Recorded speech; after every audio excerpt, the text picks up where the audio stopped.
Chronic pain turned my life upside down. It sent me on a quest to figure out, how can I get better? How can I recover? Is this forever? Is this curable? Is this healable? It was confusing. It was overwhelming, and it caused me to feel so hopeless. I almost gave up. But what I'm so grateful for are the people that are out there sharing a message about how pain is created, how chronic symptoms are created, and how we can get better. One of those people is Dr. Howard Schubiner. Howard Schubiner is a medical doctor with 23 years of research and experience proving that chronic pain, anxiety, fatigue, and so many other symptoms are not being caused by the thing that your doctor is telling you. And he just released a new book called Unlearn Your Pain, which is the science and the research behind how pain and other symptoms are created and what you can do to heal and recover. The book came out on Tuesday. I had read pretty much the whole thing by Sunday. In my opinion, it is the Bible on symptoms that are created and sustained by the nervous system. And it does such a wonderful job explaining how we get here, how to determine if those symptoms that you're experiencing are being caused by your brain and your nervous system, and how to unlearn them. And today I get the honor of introducing Dr. Howard Schubiner to the channel, and I'm so glad to have you here. That's so kind. I really appreciate you saying that. I put my heart and soul into it. It took a couple of years, over 800 references, kind of a legacy project in a lot of ways for me. So, some people love it, some people won't care, some people hate it. And, that's just the way it is. This work is stigmatized, The idea that mind body. I was out to dinner with some friends the other night, and she was like, "Oh, well, my back pain is real because I've got some degenerative discs in my back, but when I do Pilates, it goes away." And I'm like, "Okay, great." But she made a point to say, "Well, her pain is real." Yeah, and it's sad for me to hear that. Yeah. So talk to me a little bit about, first, I would love to know how did you get here? Because you went to medical school, you got into medicine, and at some point something had to shift because you've actually been working in this field for a while and working with people about chronic pain and what has expanded into chronic symptoms of just about every single kind you can imagine. And so talk to me a little bit about how you got to where you're at. Yeah, I went to medical school because I wanted to change the world. It was kind of a silly thing. Yeah. Didn't make sense. But I didn't think I could change the world on my own. So I thought, well, if I'm a doctor, maybe I could have some credibility. I don't know. I was young. But anyway, I became a medical school faculty. I spent 18 years at Wayne State University Medical School. I became a full professor. I did a lot of research. I ran programs. I perfected my craft and all this stuff. But even after that, being I think, top of the hill in the sense of medical school faculty, thought I knew everything. I had no idea about the power of the brain and the power of the mind-body connection until in 2003, I read a book by Dr. John Sarno, who was a cult hero to many people and a fringe doctor to other people. But I read the book and I said, that's really interesting. So I called him up. I worked with him for a while and I came back to my hospital and I said, maybe I could try this, see if it works. I mean, I was skeptical, but interested, and I started doing it, and it worked amazingly well. And it just hooked me and grabbed me and just took me on this last 23 years of researching, learning the science, learning about neuroplasticity and the brain and all these conditions. And I mean, it's been amazing. Just started by reading a book. That's amazing. Yeah. And you worked with Dr. Sarno directly, right? You went meeting with him, and then you took it back to like the hospital setting, right? Yeah, exactly. Yeah. And then later in his life, I had the privilege of meeting him after or seeing him again after he retired, and being able to tell him about what I consider a landmark study where we showed that emotional awareness and expression therapy was superior to cognitive behavioral therapy for pain reduction in people with fibromyalgia. And this was the first study to show that this work and his ideas actually coming to life in a randomized controlled trial were more effective than standard therapies. And I was just so happy to make that full circle because he hadn't been able to do research, in his years. Mm-hmm. And to be able to tell him that before he passed away was really a highlight of mine.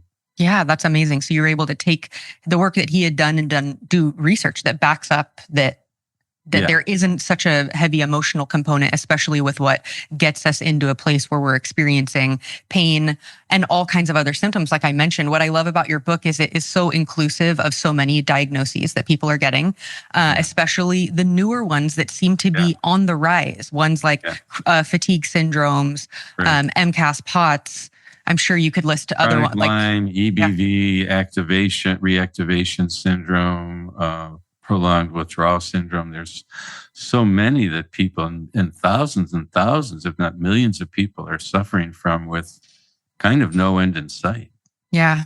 And so tell us a little bit about what's going on in the brain when these symptoms are created. Like what is happening in our body and our brain when we start experiencing these physical and mental symptoms from the nervous system? Yeah, the brain is amazing. I mean, the power of the brain that it has over us is unbelievable. You know, the brain has the power to make us unable to speak or see or move.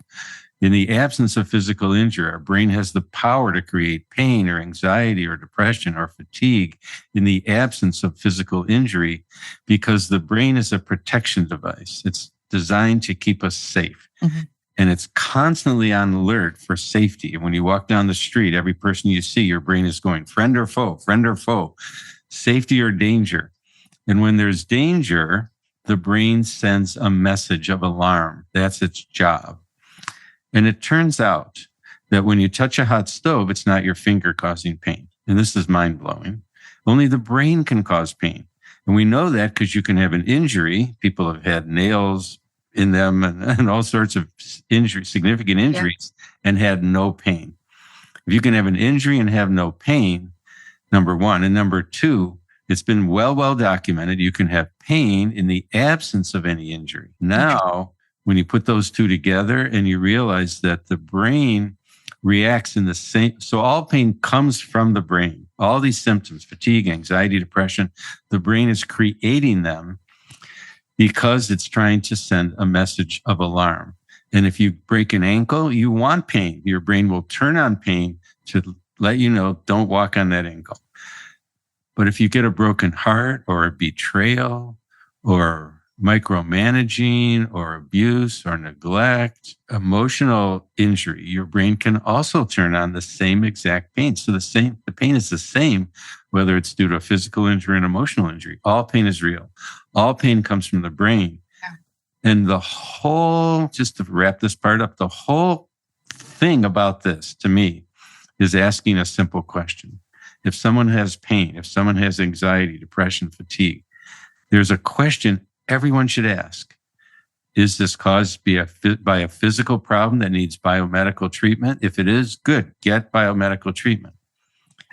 Or is it caused by learned neural circuits in the brain that just got stuck on autopilot because of underlying issues in someone's life related to stress or emotions?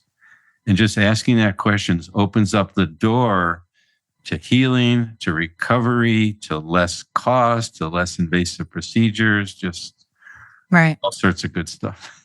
Yeah. And I think I would love for you to clarify, because I know the way my audience specifically will take that, because they'll be like, well, I went to the doctor and they told me I had this thing. But when you say like ruling out something that is medical in nature, what specifically are you referring to there versus like getting a diagnosis from a doctor? Great question. So, and to just reiterate, all pain is real. If someone has pain, anxiety, fatigue, depression, it's real. It's not in their head. It's not made up. It's not fake. It's not imaginary. It's not because they want it, and it's not their fault. Anybody who says any of those things is ignorant and or cruel. So that's really, really important to understand, especially for people who've been vulnerable, who've been dismissed, who've been minimized, who've not been seen, who've not been heard in their lives. Then once you ask the question, you say, well, let me go to a doctor and see if I have a medical problem or not. So a few things can happen when that happens. Number one, the doctor can run tests and say, I can't find anything wrong. I don't know why you're having this pain or fatigue or whatever it is. That's a clue that it's probably neuroplastic when you can't find the disease. Because if you have a heart attack, if you're having a gallbladder attack, appendicitis, a broken bone, doctors are going to find that 99 times out of 100 in a short while. So step one, do they find anything wrong? Step two, then they say, oh, you've got this condition. Then you have to ask a second question. Is what I have clearly due to structural injury, or could it possibly be not? So diagnosis fibromyalgia. There's no evidence for tissue injury in fibromyalgia, irritable bowel syndrome, tension headaches, migraine headaches. There actually is no evidence for tissue injury or damage in those conditions. What about chronic neck or back pain? Well, there's always going to be evidence in chronic neck and back pain, there's always going to be evidence for tissue damage. When I was in my 30s and 40s, I had neck pain all the time, coming and going, coming and going. It was pretty bad. I'd wake up with it. It'd last for several days or weeks. Then it would go away. I got physical therapy. I got traction. I got an MRI showing bulging discs and degenerative discs. There's three things they didn't tell me. Number one, they didn't tell me that 50% of people in their 30s have bulging discs or degenerative discs with no pain. 50% of people in their 30s. Wow. 70% of people in their 40s have those findings without pain. 80% of people in their 50s and 90% of people in their 60s have bulging discs and degenerative discs and other findings without pain. Wow. If you get older and you get gray hair, you're not going to assume that that's a disease. You're going to say it's normal part of aging. If you get wrinkles, I mean, that wouldn't happen to you, but for me, it's a normal part of aging. It doesn't hurt. If you look in the mirror, it can hurt, but it doesn't really hurt. Cause physical pain. Yeah. Yeah. So they didn't tell me that. So they assumed that I was going to be sick or have neck pain the rest of my life. That's incorrect, because those findings are actually normal MRI findings. They didn't tell me that the brain can cause real and severe pain. They didn't tell me that in the absence of injury. And no one asked me about my life, Maggie. Mm-hmm. No one asked what was going on. What pressures are you under? What issues are you having? They didn't think that mattered or was germane. But the brain responds to this kinds of emotional pressures and emotional dangers in the same way it responds to physical injury. Fascinating. Yeah. It's amazing. And it's so simple. Yeah, it's simple, but it takes time, right? Which the doctors don't have a ton of time to do. I know you go really in depth with the patients that you work with, asking them about their history, doing the appropriate medical stuff. Yeah. You have to see them. It's because, in the world of medicine, people have been minimized. Women in particular in patriarchal societies have been minimized and not seen or heard in society, but also within medicine. Yeah. And that's a crime. And so the reaction to that has been to say, oh, I see you. I see that your symptoms are real, which is important. Everyone needs to be validated that whatever they're feeling, experiencing is real and important, and the suffering is real. What we're trying to do is, in addition to that, see people even on a deeper level in their life. What was your childhood like? What was your parents like? The story that I love, that's in the book that I love to tell, is about a woman who was fine. She described her childhood as good, except on occasion, her dad would come home and be really angry, mean, yelling, screaming, shaking. And it's scary for a young girl, right? But she grew up and she was fine. In her 30s, she got headache one day, and then the headache lasted 17 years. Oh my gosh. 17 years. And she's going to the top medical centers in the country. Injections, medication, everything they could do. Nothing helped. What could I possibly do that would be different? I could ask her about her life. Mm-hmm. Right? And I have this armed with these ideas about neuroplasticity. Her tests were normal. There was no disease in her head or neck or whatever to cause this pain. And the pain shifted around and moved in different places, telling us that it is neuroplastic, because structural pain doesn't move around like that. Okay. And when the headache started, I asked, what happened when your headache started? That's the question. She said, well, my husband was fine. My kids were fine. I had a new boss. What was your boss like? Unpredictable, just like her father. Yeah. He would be fine, and then he would go into rages, yelling, screaming, minimizing, debasing, belittling people. And her brain reacted to that by sending her a message. Pain, because it doesn't speak English. It sent her a message, but she didn't know what it was. The doctors didn't know what it was. But when she learned that and understood that and saw her life in a different way, she could relate to the pain differently. She could separate from it. She could see it as a learned neural circuit. She could see that if she changed her relationship to it, it got better. And she could do some emotional work related to the boss, even though the boss wasn't in her life anymore after 17 years, and her dad even as well. And putting all that together in a couple of months, she was pain-free.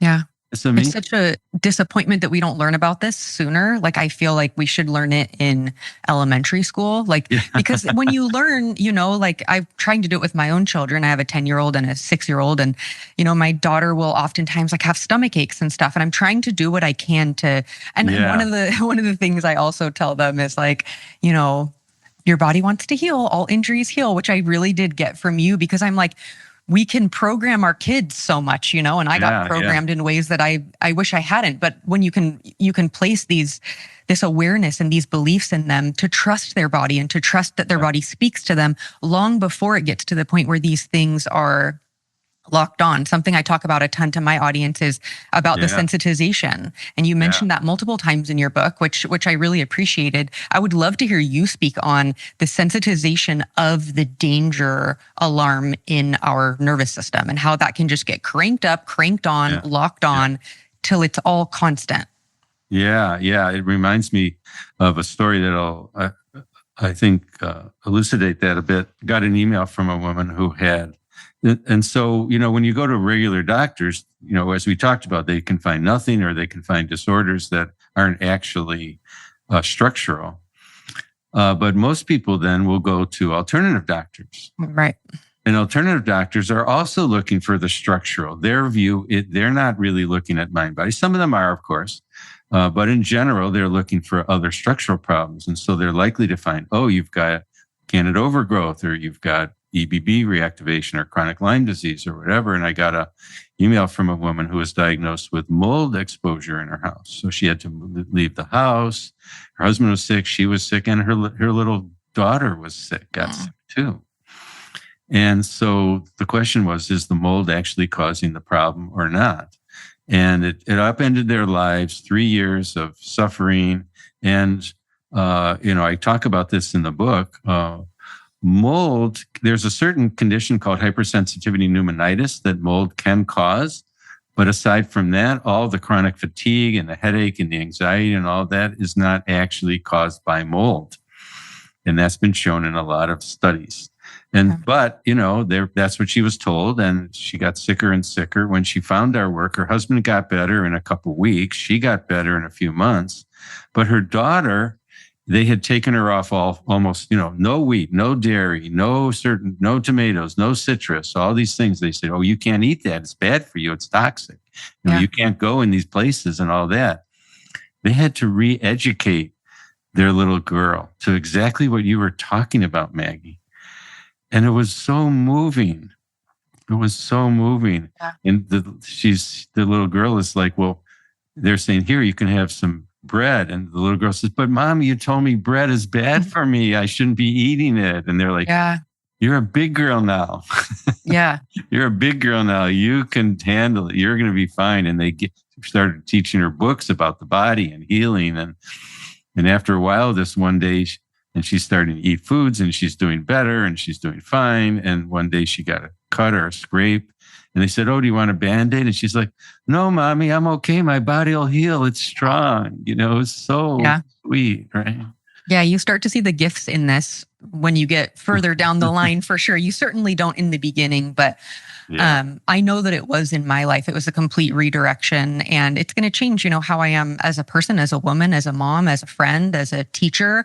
But they are hard lessons to learn, but beautiful lessons to teach our children. And sometimes I'll hear myself say something and I'll be like, I wish I had got that message. I wish I had heard this when I was younger. I wish I would have known that the chronic anxiety that I lived in for 20 years, because that was my main thing, just chronic anxiety and chronically trying to fix it, trying everything you could imagine, and then having a perfect storm that kicked it into chronic physical symptoms. But now I have this knowledge and I'm able to spread this message that people can get better and that people can heal. And I think especially, I know this goes across the board, but especially the people in my community are so fearful like so scared and terrified that it can even be hard for the basic stuff like the fit criteria and how these symptoms behave. It's so hard for that to penetrate for us because we are so scared. What is your advice and your take on people who are like, they're not accepting it easily. They've tried everything in the biomedical model. They've tried everything even in the mind-body model. Yeah. I think the fear is a really, really key factor. And we know that we have this pain, fear, pain cycle. Pain leads to fear, leads to more pain. Anxiety leads to fear, leads to more anxiety. And when you're getting a symptom, your brain is actually sending you an alarm of some issue, danger of some way that the brain perceives and has been perceiving maybe for many, many years. But it's also asking you a question, are you okay? Right. Are you okay? Because it doesn't know. It needs feedback from us to say, I'm actually okay. So this pain for pain cycle is really, really important to understand. And so when people recognize that there's fear underneath their symptoms, that's where they want to go, because the fear itself is the key to understanding what's happening with them. Because there's a lot of things to do with fear itself. One is to recognize it, to feel it, to be with it, to understand that it is itself a danger signal that the brain is creating. And it's there for a reason. So we can thank it for being there and protecting us and worrying about us. There's different ways. I've had a lot of times I help people to just kind of set it aside for a moment, see what it feels like, to say it's an entity, but it's protecting you, but you don't need protection this second, this moment. Setting it aside can be a huge relief to see that they can interact with it. Asking it where it came from, because there's fear. If people are living in a lot of fear, there's a reason for it. It's coming from somewhere. And so the fear will tell them, oh, when you were 5, this happened. When you were 8, this happened. I saw a guy the other day who was racked with anxiety, and it went back to his mother having a nervous breakdown when he was young, and she was separated from him. He was anxious into his teen years. He got bullied. All these things happened. And then he got pain on top of it. And he reacted to that by being like the tough guy, the tough guy. I don't feel anything. When I asked him to look underneath, what would it be like to drop the tough guy and just be yourself? He just started to sob. Because all this stuff just started to come out. So recognizing the emotion underneath the fear, then when you go back to your younger years, was there resentment and anger? Was there guilt and sadness? Was there hurt and betrayal? And then you can actually deal with that stuff on a deep emotional level. The work we do, we call it emotional awareness and expression therapy, to deal with the traumas that cause it in the first place. Then people can be unburdened, of the fear. And then it's easier to actually take in cognitive information. This deep fear, you can't think straight. It's hard to really think straight. Yeah. And I know something that happened for me that was challenging was everything became compulsive, unfortunately. And I have tons of trauma, tons of attachment. I mean, I was adopted. There was abuse. There was abandonment. There was death. There was, anything you can imagine. So it made perfect sense for me. You have a way of saying that in a glib way, though. Like I know. Maybe I have some. Wait a minute. Whoa. When I read about all that, I'm reacting sense to that. I know. I don't know about that about you, but that's a lot of stuff. It is. So it made, and that's what I think I used to drive myself insane, because I was like, I know why this happened. It makes perfect sense. And I think I did a great job of separating myself from it, learning everything that I could, being very educated on why I was the way that I was, doing the therapy, all of that. But then when I found mind body stuff very quick, because I scoured the entire internet for everything to do with, I've told you in the past, I got a dental injection, spread to my whole body. Right. And so I read everything in the facial pain groups. Then I found the mind body stuff, tried PRT, that couldn't penetrate, then thought, okay, I need to go really deep into my trauma. That felt like it sensitized me more. I feel like there are so many tools that are so helpful. for people. And I like to tell people, like, sometimes it's just a matter of sequencing. It's not a no, it's just maybe a not yet. That sometimes we have to break out of that fear loop first before we can dig into the trauma, or before we can explore emotions or do PRT or any of that. But what I loved that you talked about in your book, like I mentioned, like it just has something for everybody, no matter where you're at. It's so clear that you understand that there are so many different paths to healing and everyone's looks different. But what I loved that you talk about, like my favorite story in the book is about the woman who got an injection in her hip, very similar. We love to be seen. And then it spread everywhere. And then she got a diagnosis of central sensitization and CRPS and fibromyalgia and all these things. And she was bedbound. And she started, you asked her, which I'm gonna get to my point here. You asked her before this happened, what did you enjoy? And she said, I loved music, I loved dancing. And you said, okay, let's try to bring some of that back in. And she was bedbound at that point. She began listening to music and dancing with her toes, then dancing with her ankles. And it helped her to get out of bed and get back into her life till she was dancing and she recovered. And it also took her a long time, which I also want to say that for everybody, if you don't heal in 2 weeks, there are so many stories. So what I want to talk about in that sense is a lot of it wasn't actually me. I was I wasn't. You weren't the doctor for her. No, it wasn't me. It was Lily Agrawe in London. Oh, awesome. One of my great friends and great colleagues. So many different stories and people who get better in different ways. She also had to reconcile. It was interesting. She had to reconcile. She had to forgive. She had to do some forgiveness work as well, which was turned out to be really important for her. And she also had to do some assertiveness work to become herself and really be able to speak her authentic self. I think that was also part of it. But it took 2 years. I mean, it's a long time. Yeah, it can take a long time. And what I found that can kind of help people get out of the fear loop before they can do those things that I do, like life has to change. Some people have to leave relationships, jobs, they have to start, things have to change. But sometimes if they try to do all of that in the beginning, it just throws them into a worse state. So I would love to hear you talk about joy and enjoyment and getting back into your life as a way to kind of, I don't know how else to say, but for me, it was kind of a workaround. I started baking. I started making cinnamon rolls. I felt like hell. I felt terrible. My whole body was burning and buzzing and on fire. And I was just like, I can't keep trying to figure this out. I can't keep trying to dig. I can't keep trying to fix, which you talk a lot about, fixing, figuring it out, frustration. That was me 9 hours a day. Yeah. I would love to hear you talk about the impact on those things for people who just, they need to set the healing aside for a second. Yeah. Couple of the studies that I mentioned in the book are really interesting. There's a guy who did these studies where he asked people with pain he divided them. One group, they would keep journal and diary of their pain, how much pain they're having, when it is, when it comes and goes and all that. And the other people had them write about, just the weather or whatever, what they were doing in the day. And the people who wrote about their pain, who kept a pain diary, doubled their pain.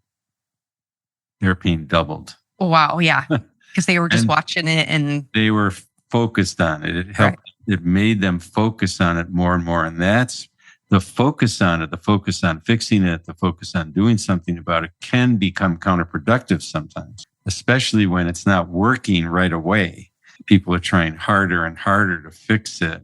And the bottom line is they're actually not broken, so don't really need fixing.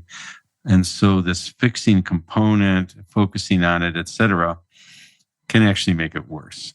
And so that's the time when you need to step away from that and move to other things that will allow your brain to feel safe in some way, your brain to feel happy in some way. Because basically neurons that fire together, wire together. And so when we're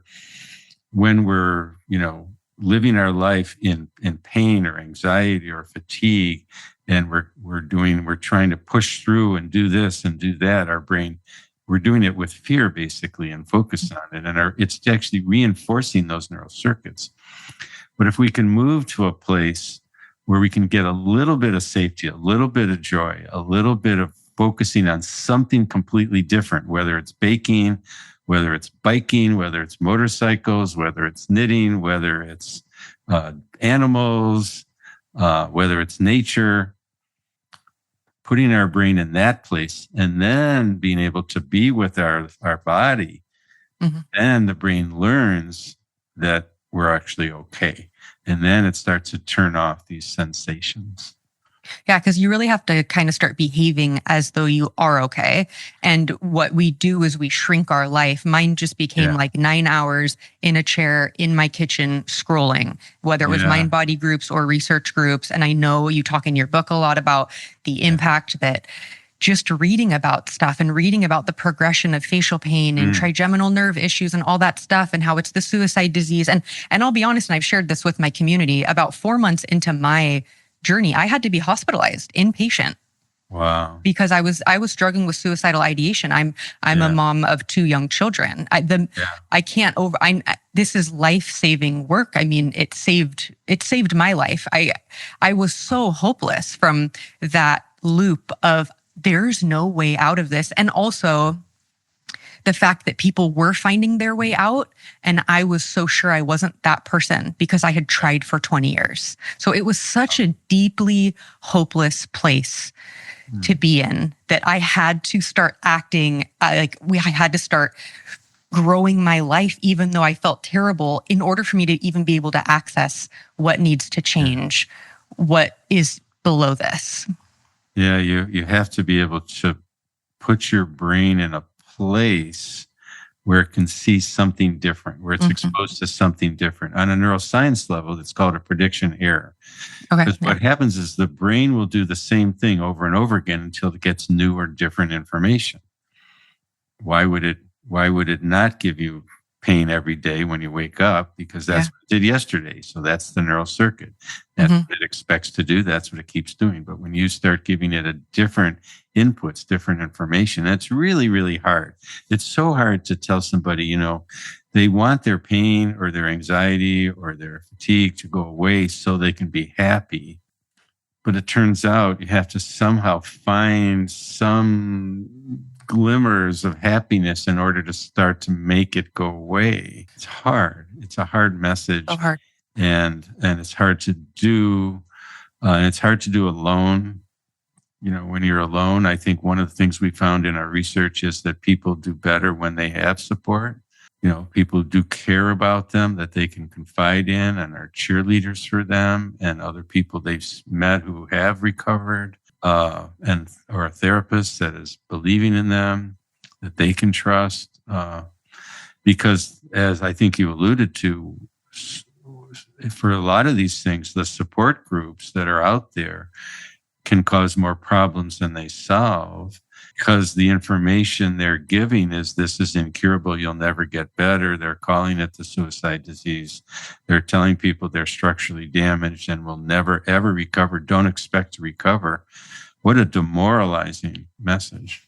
Yeah, I always wonder how much of an effect that had. It's just like, what comes first, the chicken or the egg? Is this how this condition progresses, or is it progressing because I'm learning 9 hours a day about how it progresses? And I'll be honest, the more I learn, the more I'm like, I think I kind of I have a hard time not blaming myself. So I was going to say, I think I set myself up for this, but I think it contributed to the way things just tended to just kind of explode and go all over the place. And so those are the people that find me oftentimes, because they feel like they've tried everything and nothing is working. But the truth is that everything that they've tried with such a hyper awareness and such a need for it to work, because they need to get out of this pain. And they spend a lot of their time thinking, I can't deal with this and I can't live with this forever. And they think about that constantly.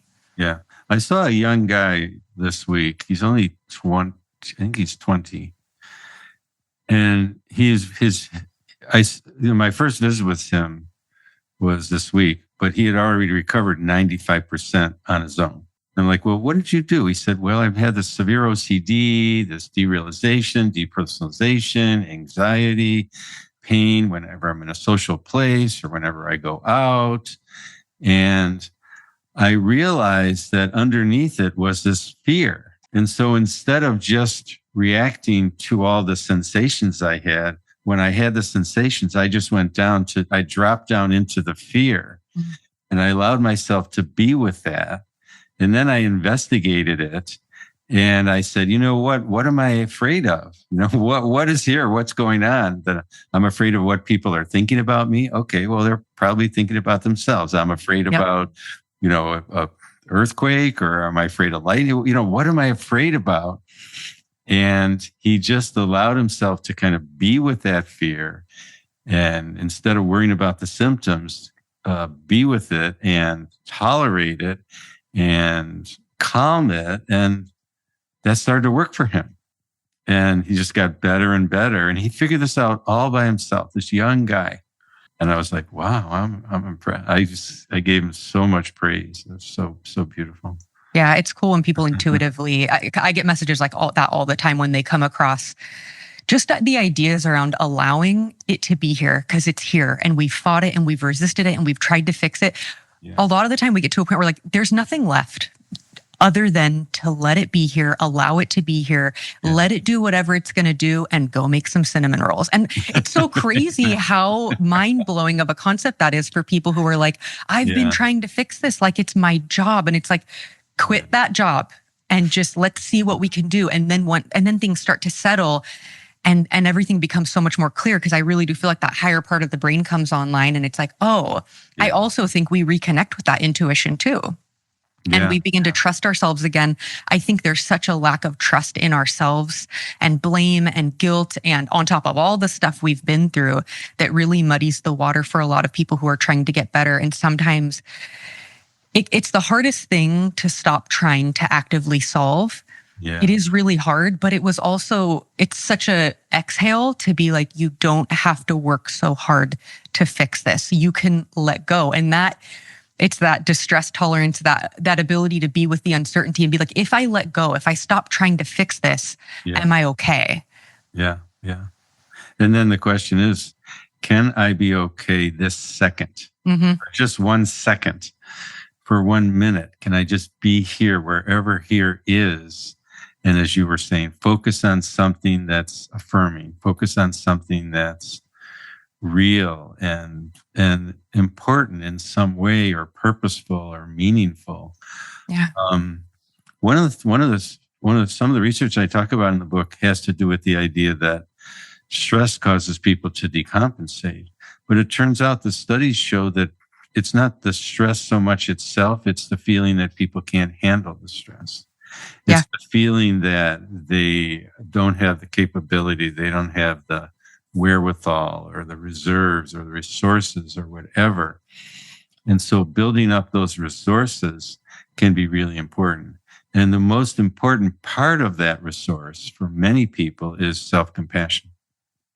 It's caring for oneself, because so many of the people that we see were kind of taught not to care for themselves. They were taught to be people pleasers and appease everyone else and do everything for everyone else and be kind to everyone else and put themselves last.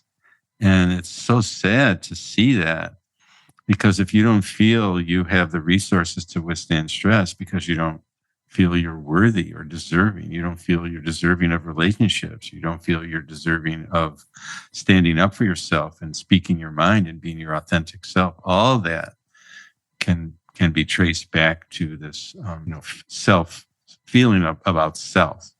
Yeah, it can be really important to work on. Yeah, I definitely felt for most of my life like that which was so unfortunate for me, but I just felt like I was one, not even emergency, one just big stressor away from the edge. So you can imagine when that happened, it was like, I was sure that I can't handle this and I don't want to handle this. And I'm sick of fighting my mind. I remember being like, I cannot fight my body too. I can't. I've already been doing this for 20 years. I can't do body and mind too. So it really was that lack of belief that I could handle stress. So that was what really pushed my system over the edge. I'm like, I can't do it. I'm done with this. So it is really hard to find that. And I'm so glad you brought up the self-compassion piece. That's a piece that I'm still working on to this day. I realized that a lot of the personality traits that were brought up when I would read these books, even, healing back pain, I'm like, people pleaser, like, I don't know, perfectionist. I never saw those. I never saw myself in those. And then I realized it was because a lot of that stuff sounded external to me. I don't know if I'll explain this the right way, but I realized I put a lot of pressure on myself. I don't want to mess up. I do want to be accepted. I do want people to like what I'm doing. I do have these needs of needing that kind of stuff. And I never related to it when I first read it. I'd be like, oh, that's not me. I'm not a perfectionist, but I was a perfectionist in the way where I didn't want to get it wrong and I didn't want to mess it up. And I constantly felt like I was messing things up. And I watch people do that. I watch them blame themselves for being in pain and not being able to get out of pain in the amount of time or symptoms, obviously, is when we say that. Yeah. They blame themselves that it's taking so long or that it's not working. Which is part of the problem. Which is part of the problem because it's the fear of being judged. Mm-hmm. You know, at a deep level, which everybody has, and it's normal to have that. But that's the same thing I felt in my life when I was having that neck pain. That was exactly that. It was the fear of being judged, fear of not being good enough, the fear of not being perfect and being the best doctor and son and brother and husband and father, you know, all that pressure. And, you know, I really feel that it took me till I was about 50 years old before I learned to say no and to somebody and be okay with that. Yeah, wow. It took me a long time. It's embarrassing to say that, but it took me a long time. Yeah, and it just shows the way that things were programmed in. That it's like it goes on. Like I said, I'm still breaking apart those old patterns and personality traits. And you know what was funny? I noticed at some point, because like I said, I read the whole internet, I read every book, I learned from everybody. At some point, something sneaked into the personality traits called worrier. Okay. And I was like, that's it. That's me. I have now been represented. Like that was one where I was like, oh yeah, everything is worst case scenario. So what's important, like I said, that you do so brilliantly in this book is that people are seen. And you speak to so many different stories, so many different ways of getting better, even down to mentioning someone going and seeing a shaman. And that did it. The point is the belief that we have that capacity and ability to heal. Yeah. That's the most important. And there are so many ways to do that. And there are so many different histories, different personality traits, different things that we've tried. Sometimes people are in pain for so long that when they hear this information, they're like, I am 100% in. Other people go, I'm sorry, I'm so doubtful. I can't believe that I'm okay. I can't believe that nothing is wrong. And for them, it might be something a little bit different. But what's most important is like the 4-minute mile aspect. Like when you start realizing that people are healing, you can use that to say, I'm different, or you can use it to say, I can do that too, no matter how you get there. Yeah. Yeah. It's, everybody has a different path. And it's just not good to be dogmatic to say you must do it this way or that way, because, you know, it doesn't work for everybody. It reminds me of a woman I saw a while ago who had, we were talking about how the emotional can cloud the cognitive. And I was talking to her about her back pain and the MRI findings of degenerative discs and bulging discs that were actually normal for her, not the cause of her pain. And she said, but I can't get that out of my mind. I'm so afraid of that. And the doctor showed me the MRI. He showed me where the problem is. He told me I had the back of an 80-year-old. I can't get that out of my mind. And I said, I wonder what it would be like for you to imagine being there in the room with that doctor right now. And how would it feel for you when you realize that he's telling you lies, basically? He's telling you stuff that isn't true, that's harming you. Because the truth is these findings are normal. They are not the cause of your pain, but he's telling you that. He's telling you the back of an 80-year-old. How do you feel about that? And she said, well, it's kind of sad. I said, yeah, it is sad. Is there any other feeling there? Well, it's annoying. Oh, annoying. Yeah. What else what if annoying were stronger? What would that be like? And it was like, oh, well, I resent that. Oh, well, if that resentment was a little higher, what would that be? Well, I'm angry at that. Oh, you're angry at that. What would that anger want to say to that doctor? Yeah. Right now, if you could just be there and just say whatever that anger wanted to say, because he didn't, I'm not saying he meant to, or he was being a bad, evil person, but he hurt you. He gave you lies. What does that anger want to say to him? So she is able to now say, yes, get away from me. Back off from me. You're telling me lies. I can't stand it. I'm sick and tired of this. You don't understand. Where did you get your license? Don't you read read the medical literature? It's right here in black and white in this book. Yeah. It's right here. You don't understand it. Get away from me. And she just imagines pushing him away and walking and slamming the door. And I say, how did that feel? And she said, that felt pretty darn good. Yeah. And I said, well, how do you feel about the MRI now? And she's like, oh, I don't worry about it now. Yeah. Now I'm not worried about it. Yeah. I'm done with that MRI because our cognitive brains interact with our emotional brains. It's all kind of tied in together. And there's just a lot of different ways to help people to basically, we're just saying to see the truth. Question, like I said at the start, ask the question, what is it? Let me look for the evidence. Let me find the truth. What is my truth?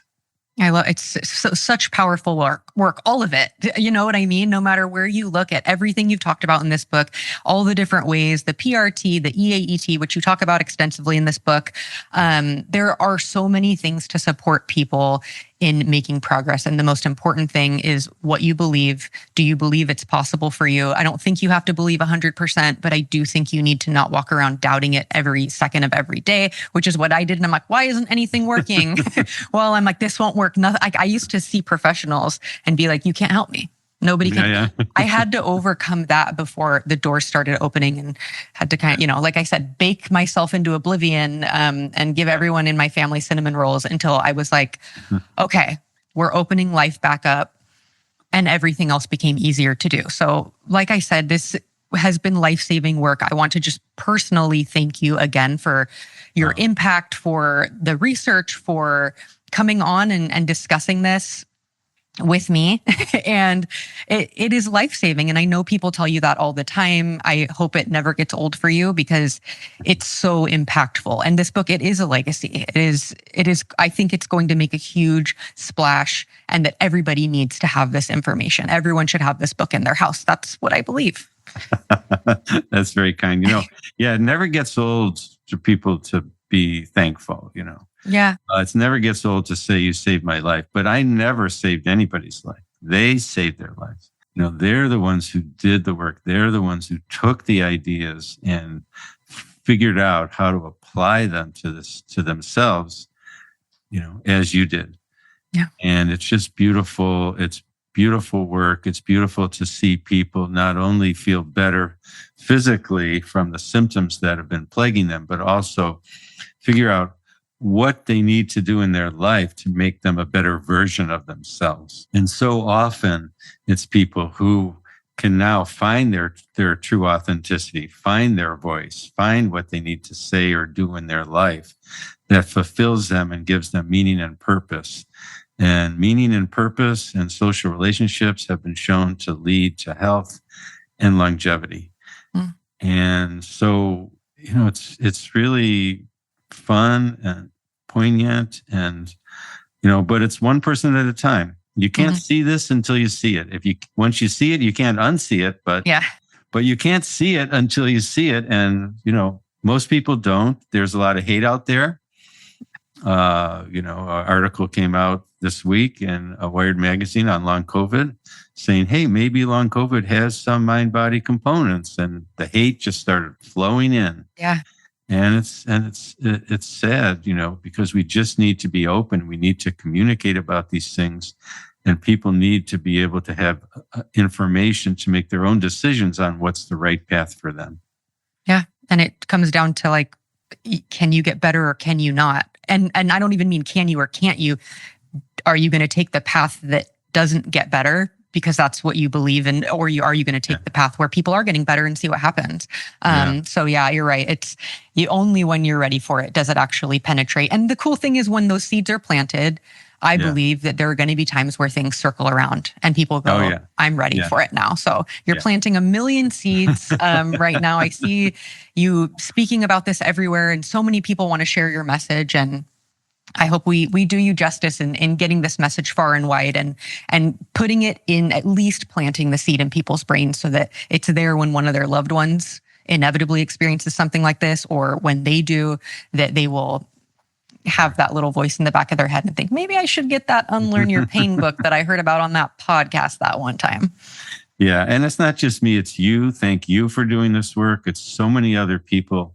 Most of the people who do this work and find this work and benefit from it want to help others. In the back of the book, there's over 750 names of people who chose to stand up and put their name in the book saying, hey, I benefited from this. Yeah. And part of the reason I'm saying that is because it might help somebody else.